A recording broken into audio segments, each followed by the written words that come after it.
Okay, so my talk is why go green?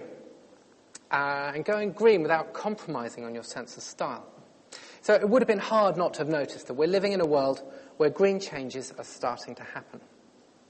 The way we live is showing dramatic effects on the Earth's ecosystem. We're on the words of David Attenborough, quite literally becoming a force of nature. With these physical changes comes social changes. And the rise of eco-revolution is becoming apparent to many. This is a move away from the days of the 60s to a more determined, more sharply defined movement that's being more accepted by greater and greater numbers of people every day. We're seeing changes in all aspects of our lives. And with this, the products that we have will change. Products will have to start to reflect the time and the era in which they're made. And it's this shift that I want to talk to you about today. So why go green? Well, I'm going to give you a little introduction as to what's happening on the planet. Why should we even be bothering to think about it? It's quite difficult when we're sitting here in the middle of London to think that climate change is happening, to see the effects, and for people to be convinced that there's really anything going on. Is it just a kind of marketing spin by the Green Party? Whatever. There's all sorts of things going on, and it's what's termed climate chaos.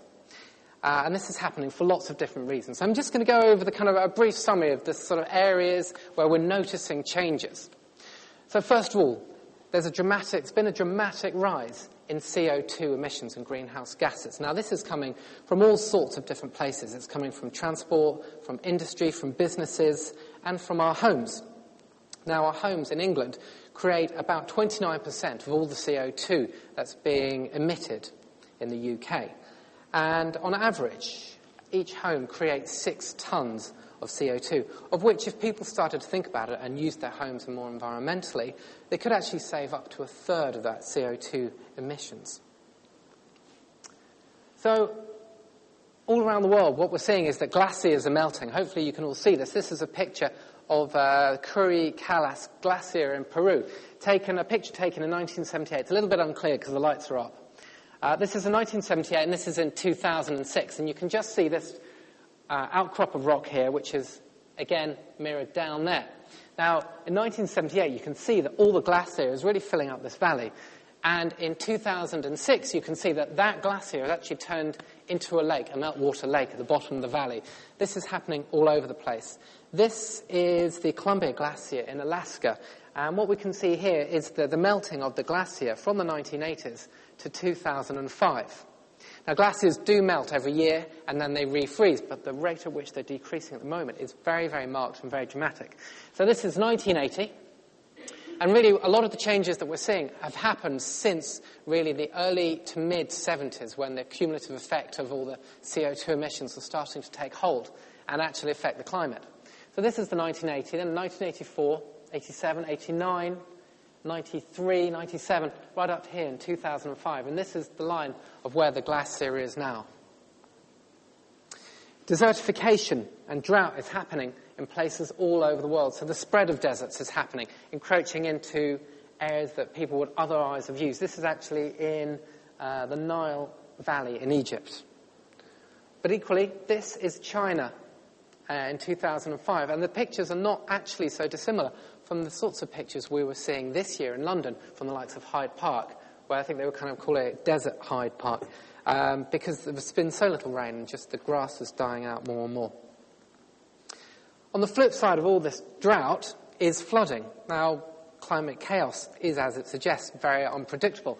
This is Mumbai in 2005. So this is flooding that's happening all over the place in all different forms. And that is also having an effect on the sorts of storms that we're having. Having an increase in the number and the severity of storms. So whilst this is Hurricane Katrina that was in 2004, the more famous sibling to Katrina was Hurricane Katrina last year, of which the states are still feeling the effects. And obviously these are things that are starting to affect us even in England. Why go green? What's happening to the consumer? We don't have to live in a subterranean photovoltaic wind farm made of straw or bales in order to be green. My own house in Brighton has an eco-twist simply by being energy efficient. So it's well insulated. There's lots of low energy appliances in the house. There also uses fittings that use reduced amounts of electricity and consumption of all resources. So it's not just electricity, it's gas and water. So these resources not only cut down on the CO2 that my house produces, but it also saves me money. So you don't actually have to turn your house into a power station with photovoltaic cells and a wind farm in order to be green. You can just cut down on the amount that you use. A review of current trends in consumer behaviour in the UK shows evidence of a shift away from overt status-driven consumption towards a more subtle form of inconspicuous consumption. Consumers still want to purchase and own material possessions of high quality, but there's more emphasis on discreet, subtle style and products that are customised, authentic and individual. So a nice example of that is the jacket that I'm wearing today. So this jacket is made out of scraps from a tailor that I use in Brighton. Actually, this is the only one he's made for me. But I went into his storeroom and I said to him, okay, I want a jacket, it's got to be really cool, and I want it made entirely out of scraps from your storeroom. So we went up there, so taking a little bit of a chance that you don't really know what his previous clients would have bought. And we picked out about 15 different types of material. And then we started kind of laying them on a dummy, not me, and deciding which of the bits go together and which bits don't. And eventually we kind of made a kind of basic decision. He sewed it all together. And then equally on the lining of the jacket, he sort of sewed it all together. So this is kind of a nice example of how things could go together. I mean, this is the sort of aesthetic that we're starting to see from recycled materials, but I'll tell you more about that in a minute. So aligned with this shift are two further trends that are influencing the nature of consumption. Firstly, there's an increase in the perceived importance of self-development and self-fulfillment. Research shows that we're increasingly giving priority to experiences that enrich our lives or fulfill us at a personal level. Experiences that allow for self-expression are important, and purchasing, as an experience in itself, is an important realm for such expression. Secondly, with the majority of individuals in the UK fortunate enough to have their basic needs met, i.e. food, shelter and security, there's an ability to take into account a wider set of social, political and ethical factors when making purchasing decisions. This has led to the growth in a number of brands that promote the ethical nature of their products and services, be it fair trade, environmentally friendly or organic products. Now, researchers have actually found a new social group that's been identified within Britain. It's called Big Britons, and you can see more about it at bigbritain.com. Now, Big Britons know exactly what kind of world they want to live in, and they're taking steps to make that happen. Big Britons have positive values as individuals, and collectively have strong views about community. The environment, trust and integrity. They're highly selective about the type of brands they want to associate with and which they don't. Their ideals are shaping the future and determine how much money they spend and where. Their hopes, dreams and ambitions are already starting to bring about some of the biggest changes in society has seen for decades. Big Britons are the hidden influencers. They are the new conscientious consumers. Big Britain is the term that defines the collective group of people that have a key influence on Britain and are the section of society that have been hidden behind the stereotype of Middle England. They're not the obvious movers and shakers, and they don't look like typical trendsetters. In the main, they pass unnoticed, which is surprising because apparently there are nearly 20 million of them. The people who represent Big Britain have been hidden for a long time, but they're quietly making their mark, and now their impact is starting to be seen. So a few facts and figures. First of all, you should really look towards other areas where people are consuming. Now, obviously, you could look towards organics. People like Jamie Oliver have done a lot to make people think about the sorts of things that we're eating and where it comes from and what it does to us. Now, I believe that this trend and this passion for organic food and thinking about where the food comes from and how it will affect you digestively and in a diet sense, will really start to impact, and people will start to widen that net of consciousness into the home. Apparently 1 in 4 people, that's 24%, are more concerned about climate change than any other social issue, including terrorism. Apparently 1 in 5 people, that's 22%, aren't as environmentally friendly in their home as they'd like to be. So for me, that represents something of an opportunity. People who want to be environmentally conscious and friendly, but just haven't found the way to do it. Ethical consumerism in the UK continues to grow year on year, and in 2003 was estimated to be worth £24.7 billion per annum.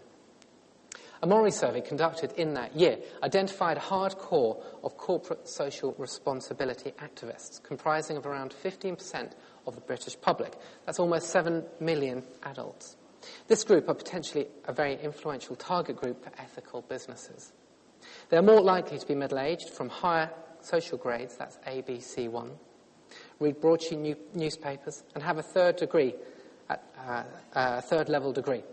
Half of all CSR activists, that's about 3.5 million adults, say that social responsibility is very important when forming a purchasing decision, and they're more likely to describe themselves as ethical consumers. So what is it that actually makes an eco-product?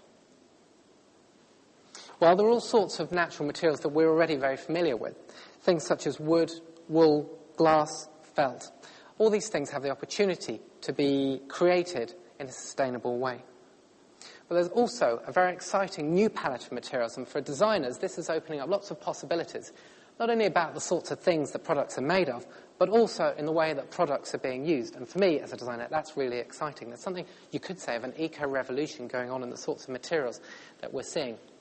So I've got a few to show you here this afternoon. I'm going to pass them around, because lots of these things people just won't have seen yet. And these are the sorts of materials that we're using as interior designers quite a lot in eco-refurbishments, in all sorts of different projects. The first one I've got here is recycled glass from the green bottle unit. Now, lots of glass can be recycled. Lots of people don't want their consumers to know that they use recycled glass. But what these people have done, they take different coloured bottles, they crush them down, they melt them, and then they cut them, grind them, polish them up. But they can also cast them. And this is a material I'm actually making an award for at the moment. I'm going to pass this around. It's very heavy. It's got a really beautiful sort of marble-like quality to it. The next one's very different. This is a type of recycled plastic and wood decking. Now, the great thing about this is that because it's not made out of wood, it doesn't go green. You don't need to recover it or recoat it every year, and it doesn't go slimy. So you can actually have it outside without having to do any maintenance on it. I've got that in my home. It's a really good product. Really like that. This is a material called eco-resin. It's clear. It uses solvent-free resins, and what they do is they encase different sorts of natural materials in there. It's actually very expensive at the moment. I've just used this very type of material for a bathroom in a showroom in the States. It's made in the States at the moment, and it does look really, really beautiful when light comes through it. I'm going to pass that round. Okay, got some recycled domestic and waste rubber. That's used as flooring. Again, that comes from the States, although there are people in the UK, like J-Mart, who are now selling recycled rubber flooring. The trick, though, is getting a lighter coloured flooring that does actually reflect the light, I think. And the last two things I'm going to show you are different types of recycled plastics. This is recycled plastic made out of crushed CDs. So have you ever wondered what was ever going to happen to all those CDs you get sent, all that rubbish music, all those Wham CDs you might have bought in the 80s? It can be reused again. It's not a waste just because it's Wham. It can be made into sheet material like this. It's got a very nice sort of sparkly quality. It's a bit camp. It's translucent. Yes. And the last one is this. This is my favourite, actually. This is plastic. It's clear. And it's made from factory waste car headlamps. Now, into the plastic, they've cast chopped up £20 notes. So a sample like this is apparently worth about £32. Now, when the Bank of England first saw this material, they looked at it and went, hang on a second, hang on, you can't do this. What if somebody tried to dig out all these bits of £20 shredded note and stuck them back together? They could get free money. Well, I think if they decided to do that, they'd be well worth the effort for £20 or whatever you can get from it. So what the Bank of England said is they couldn't put quite as much chopped up shredded note in there. But take a look at that and look really closely and you'll see little bits of printing and the graphics from the £20 notes. So all these things are actually opening up the opportunities for interior designers, product designers, to come up with new eco-products that we might not have been available with. Last thing, actually, I was going to show you was this. This is something that we're using as interior designers a lot. This is natural paint. Has anybody here used a natural or organic paint? Yeah? A few of you. Okay. I'm just going to pass around. One of the good things about natural paints is that they don't contain products called VOCs, which are volatile organic compounds. So when we start to think about eco-products, it's not just about buying something made out of recycled materials, not just about buying something from renewable sources or low energy. It's also about the sorts of things that we're putting into our homes. If we're eating organic foods, do we really want to be poisoned at night by the paint on our bedroom walls? So, pass this round. I think it was Napoleon, actually, who was killed by lead in the paint of his bedroom walls. So it can really be a killer. This is from Earthborn. You can sniff as hard as that. You won't get any kick off it. There's no VOCs. It's got natural materials in there. Like any other paint, it's very messy. So just be really careful with it, because it can and does regularly go everywhere. Luckily with my suit, I can just chop the painty bit out and stick a new bit in, so that's okay if it does cover me. Okay, so what makes a good eco-product? Well, in my mind, a good eco-product is one that actually has a good story to it. I think one of the effects of all these flat-pack furniture stores that we've got so used to being a main staple of interior design for the masses in England have had a sort of adverse effect on the way we feel about our homes. If when you talk about your home, the story sounds a little bit like, I went to that store, and I'm not going to say it because they don't need me to mention their name. I went to that store, and he went in for a toothbrush holder. 4 hours later, I came out, I had 3 trolley loads of stuff that I never even knew I wanted. It was a nightmare. I came out, it was dark, and I was in the middle of nowhere. These are slightly negative messages that I don't think are very positive things to be talking about your home.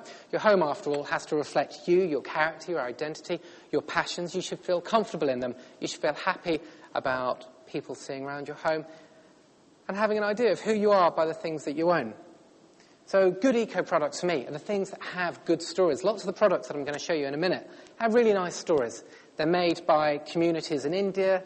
The material is grown from a specific source. All these sorts of things. When we talk about the products that fill our homes, I think they should add life, a sense of individuality, should add personality. And I think our homes become richer because because of the stories that are involved with the sorts of products that we're using in eco-products. Now, at Ecocentric, we put together a slightly simplistic categorization of how people can understand the eco-traits of the products that we're using.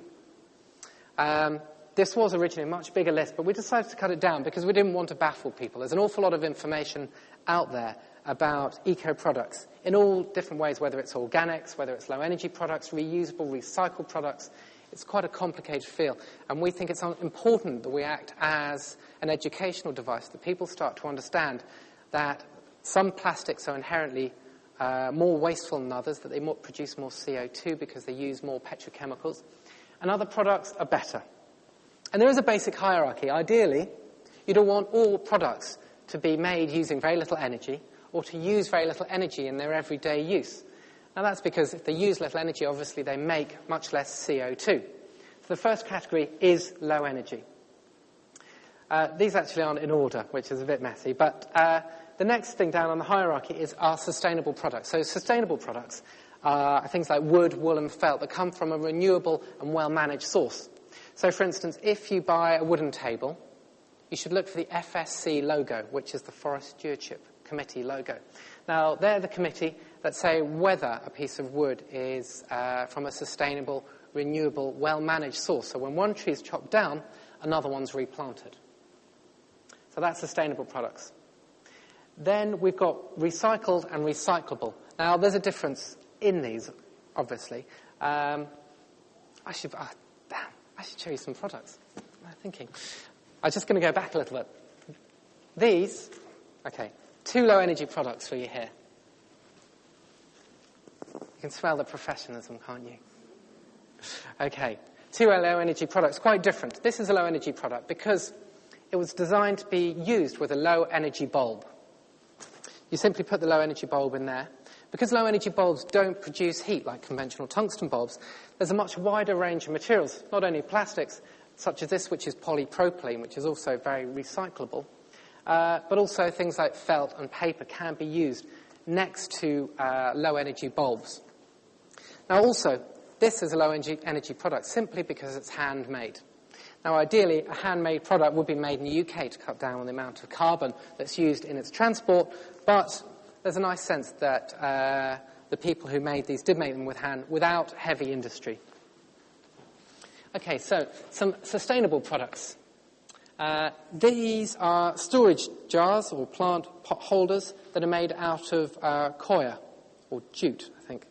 Now that's a naturally replenishable material, and providing it comes from a renewable source where they do actually farm it properly, it means that plants are grown, that products are made, and there's a reduction. Obviously, no petrochemicals are used.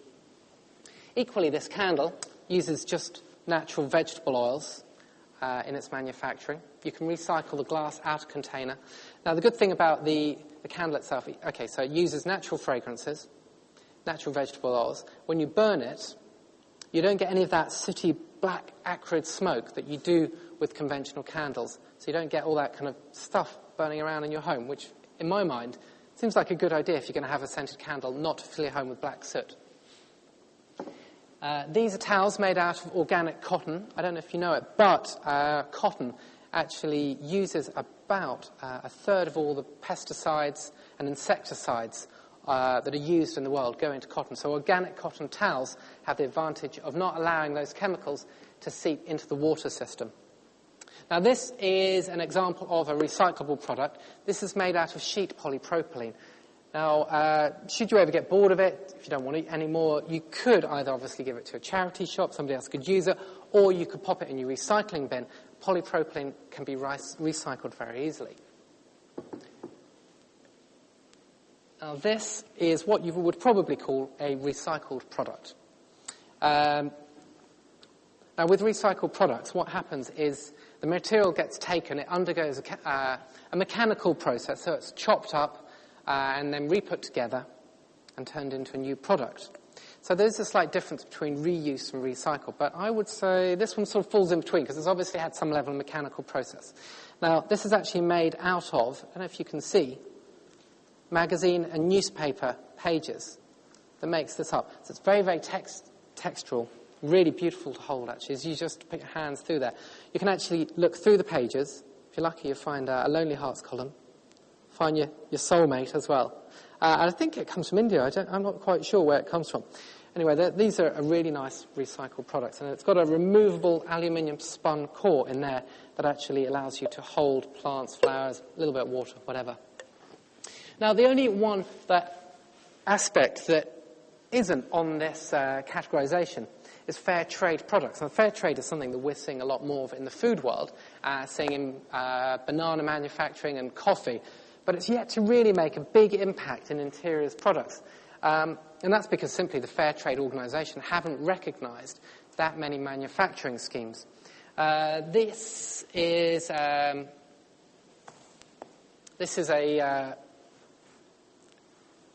I'll get it in a minute. My head's just gone blank. It's obviously a pillowcase, isn't it? This is made using a fair trade scheme. It's not totally recognised yet. It's not certified by the Fair Trade Organisation.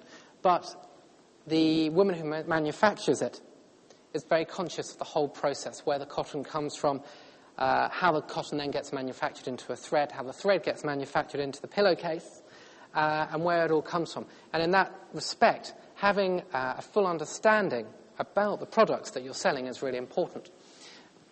As you can understand, transparency is really important. Now, having set up a series of categories that define eco-products, there's always going to be tricky things to balance up. Is it better to have a product that's made in England and that's fair trade than to have something that comes that's low energy, that comes from the Far East? What's better? I don't know. As yet, there's no way of actually quantifying what is a better or worse eco-product. So in my mind, it's better to let people know the facts, to show complete transparency in where the products come from, and let them make the decision about how they want to spend the money. Maybe if they think about it with us, they'll go to other people and say, where did this come from? And who has made it? How many miles has it had to travel? So in that way, I think education does become a key part of what we do. Okay. So, what makes a stylish product? Well, as you can see from the display outside, there's an awful lot of eco products out there. We just need to understand what they are. It's up to us to think about how these products go together. What's the look that gets created when we do put these things together? In my own company, we've set up at Ecocentric, we've defined a style which is urban eco-chic. So it's a style for people who don't necessarily want to pretend they're living in a farmhouse when they're actually living in the middle of the city. So it's an urban look. It's young, it's exciting, it's funky. We've got some colours. There's lots of neutrals in there. So it's a combination of these neutrals and bright, exciting colours. But what you want to make of this opportunity is up to you. You know your clients, you know what they'll like, and it's up to you to create the styles you think they'll like, the styles that will sell. So without a doubt, climate change and global warming are happening. This is our future, and it's with us today. It will affect all aspects of our lives, from our homes, diets, travel, leisure, and work. This is not just a passing trend. This is with us for our lifetime. So we should start thinking about the long term now. We have the power to change what can happen here. We have the opportunity to grab hold of the situation and to change our lives, to lead them in an appropriate way to the world that we live in, with environmental care and with respect. This is our generational mission, one that will bind us as a community in common purpose, one that is dramatically rooted in the survival of our civilization and the habitability of our planet.